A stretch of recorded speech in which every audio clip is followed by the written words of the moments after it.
नमन करती हूँ और ये उम्मीद करती हूँ कि समय की बहती नदी के प्रवाह में पोषित ये लम्हे जो आज कार्यक्रम हुआ है उसके बारे में बात कर रही हूँ कि समय की बहती नदी के प्रवाह में पोषित ये लम्हे जीवन के अनमित संवाद चुनेंगे।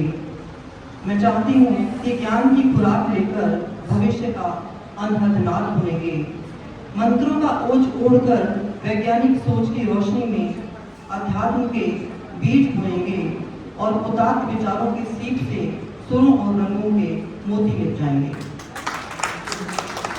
यही मैंने महसूस किया कि इस कार्यक्रम का उद्देश्य क्या हो सकता है और ये कहाँ तक पहुँचे कि जगत का दृश्यमान और अगोचर का ध्यान बुनेंगे। हम ये जो हमें दिखता है उसी संसार में पूरी तरह से संलिप्त हो चुके हैं। यही हम बात कर रहे हैं यहाँ पर। तो जगत का दृश्यमान और अगोचर का ध्यान बुनेंगे, भीतर की तरलता और बाहर की सरलता का विस्तार चुनेंगे। हमें इन बच्चों के साथ बैठकर आज हमने ये जाना कि हम अपने भीतर की तरलता को और भीतर की संवेदना को भी बचाए रखना है और बाहर की सरलता को भी इतना विस्तार देना है कि आज जो हम सोचते हैं कि हम सिर्फ सोशल मीडिया में या आत्म केंद्रित होते जा रहे हैं, तो उससे बाहर निकलने के लिए ये उपक्रम है। सबसे पहले मैं आभार करना चाहूँगी कि इन संस्थाओं का, दोनों संस्थाएं जिसमें मैं खड़ी हूँ और वास्तविक लोक सेवक बनकर आधुनिक चिंतन और विनीत भाव से अपने सत्कार्यों में जुटी हुई भारतीय संस्कृति का प्रचार प्रसार कर रही संस्था विश्व गायत्री परिवार को मैं बहुत बहुत नमन करती हूँ कि आपका ये प्रयास जो है आज बहुत सार्थक होता प्रतीत हो रहा है, क्योंकि यहाँ बहुत से बीज जो है आज हम डालकर जाएंगे। क्योंकि आप कहते हैं कि मनुष्य को मनुष्य बनाने का संकल्प जो है हमें लेना है, तो ये यहीं से शुरू होगा। अंतरात्मा की सम्मति, त्याग की भावना और मौन की शक्ति को जानना, ये आज बहुत शुभ अवसर होगा। ऐसा मैंने आज के कार्यक्रम के बारे में महसूस किया। और बच्चे अगर इस उम्र में मंत्रों की शक्ति को जान पाते हैं, या आज के जो टॉपिक थे वो बहुत ही अच्छे टॉपिक थे, इस तरह के टॉपिक थे जो कि हमें भीतर से बाहर की ओर ले जाते हैं। अगर हम बाहर की दुनिया में भी हैं तो हमें वो अपने भीतर की ओर मुड़ने के लिए वो विवश करते हैं कि हम अपने भीतर की ऊर्जाओं को, भीतर की अंतःक्रियाओं के बारे में जानें, तभी हमारा जीवन पूरी तरह से सार्थक हो सकता है।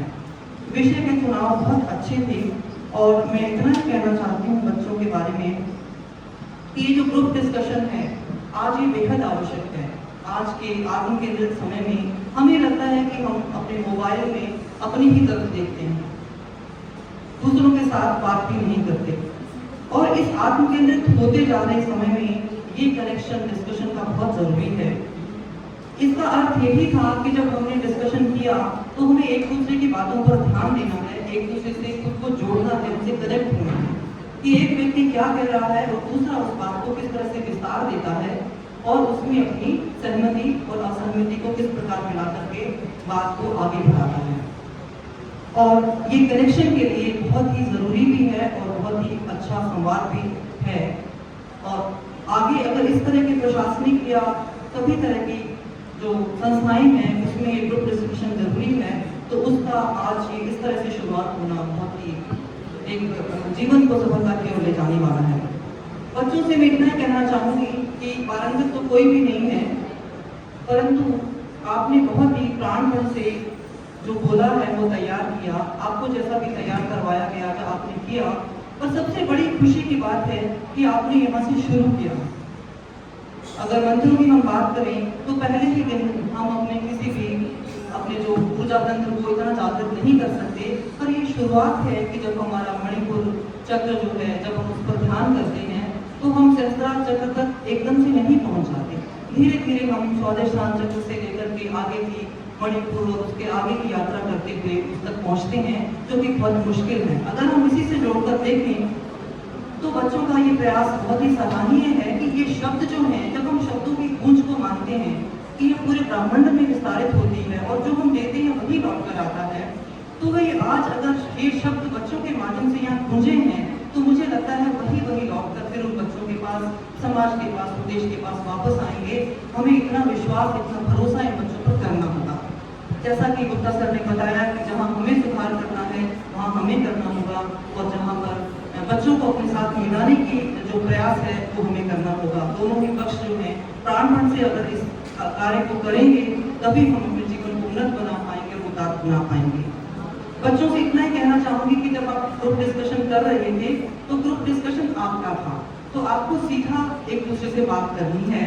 और अगर हम ज्यादा प्रश्न पूछते हैं तो प्रश्न पूछने की एक दूसरे से आवश्यकता नहीं, प्रश्न वही पूछे जाएं जहाँ बहुत जरूरी हो, किसी को उत्साह प्रदान करना हो, मोटिवेट करना हो, या कोई प्रश्न छोड़कर भी अगले को कोई मुद्दा प्रदान करना हो। अन्यथा इसकी जो चर्चा को दिशा देनी हो तब भी कर सकते हैं। और इसको हम इंटरव्यू की तरह से ना बनाएं कि एक दूसरे का इंटरव्यू लें और अब मैं ये बताऊंगा या ये बताऊंगी, ऐसे शब्दों का भी इस्तेमाल ना करें। और ग्रुप जो है उसके ऊपर अपने ग्रुप पर ही पूरा का पूरा ध्यान केंद्रित करें। शुरुआती उसमें दौर में आप कुछ कह सकते हो, जो भी आपका अभिवादन वगैरह है उसके पश्चात में आपको ऐसा कहने की आवश्यकता नहीं होती।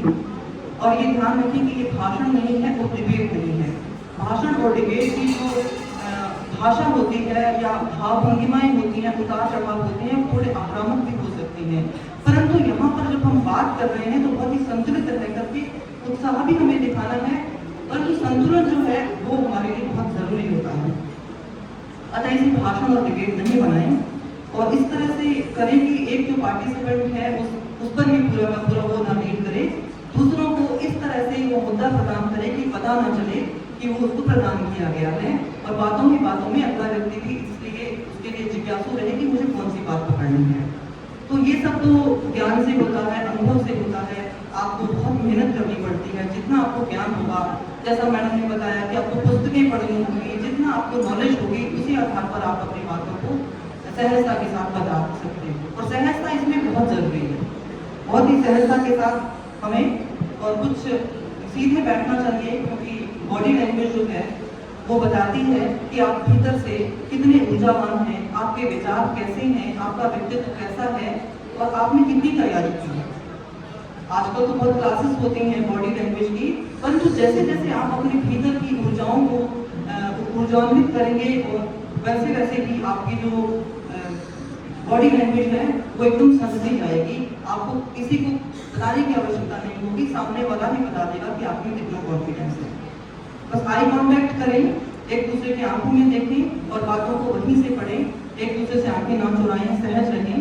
और ज्ञान की खोज जो है बहुत जरूरी है, और जब हम पुस्तकें पढ़ेंगे तो हमारे पास बहुत शब्दावली होगी, शब्दों का हमारे पास अथाह भंडार होना चाहिए।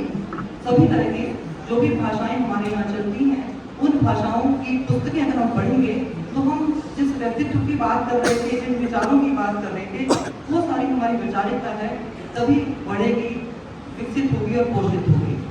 और जो कि मैडम ने बात कही कि कृतज्ञता बहुत जरूरी है। हम मानते हैं कि जो हम देते हैं वही हम तक लौट कर आता है, भले ही वो कभी भी आए।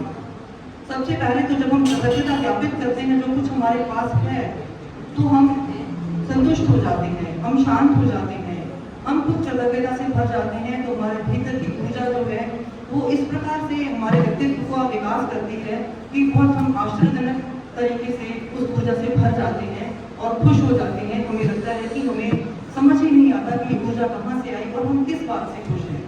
तो ये हमें इसलिए करना है क्योंकि पहले तो हम अपने भीतर ज्ञान को भरें और फिर उस कृतज्ञता के साथ जीवन को जिए। जो हमें मिला है उसके प्रति कृतज्ञता। आज के ये जो टॉपिक थे ये सब इसी की ओर जाती है, चाहे मंत्रों की बात हो, चाहे वैचारिकता की बात हो, चाहे विश्व गुरु बनने की बात हो। हम तभी बन सकते हैं जब हमारी वैचारिकता शुद्ध होगी, हमारे विचार एक दूसरे के लिए होंगे, हम समाज के लिए होंगे, देश के लिए। बस मैं ज़्यादा ना बोलते हुए इतना ही कहना चाहूँगी। आप सभी को बहुत बहुत नमस्कार, आभार। आप लोगों ने मुझे मौका दिया और मैं आ पाई, बहुत मुश्किल से आ पाई। मैं आज मुझे कुछ काम हो गया था। आप सभी का बहुत बहुत आभार, धन्यवाद, नमस्कार।